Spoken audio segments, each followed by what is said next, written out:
sarà questa nuova strada a 2 corsie per ogni senso di marcia dal casello di Meolo direttamente alla rotonda Frova di Jesolo. Ecco, voglio ricordare che sarà una strada a pedaggio per 2 euro per tutta la percorrenza, sono 18 km e 6, ma ricordo anche che sono totalmente esenti dal pedaggio i cittadini di Roncade, di Meolo, di Musile, di San Donà, di Eraclea, di Jesolo e di Cavallino. Poi ci sarà un'esenzione parziale per almeno un paio d'anni per i cittadini di Treviso, Monastier, San Biagio di Calalta e altri comuni. Approfitta della posa della prima pietra di una rotatoria a Vaglio di Roncade tra la Zermanese e la Treviso Mare il presidente Zaia per confermare e rilanciare un'opera ritenuta strategica per il Veneto, quella via del mare che collegherà Meolo a Jesolo. 2 euro il pedaggio per le auto, 4 per i mezzi pesanti. I cantieri potrebbero partire concretamente nell'arco di 1 anno e mezzo. La tempistica sembra tutto sommato stretta. Stiamo parlando di un'opera di 18 km e 6, 200 milioni di euro di investimento.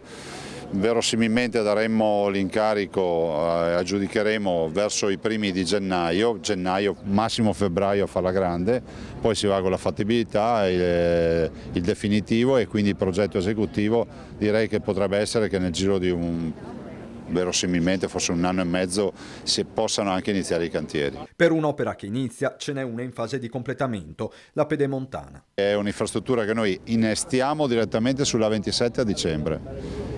Andiamo a concludere fino a Montecchio come nastro d'asfalto per la primavera 2023, penso marzo-aprile, e poi ovviamente per fine 2023, primi 2024, ma è più fine 2023, l'apertura del casello di Montecchio, quindi definitivamente conclusa l'opera.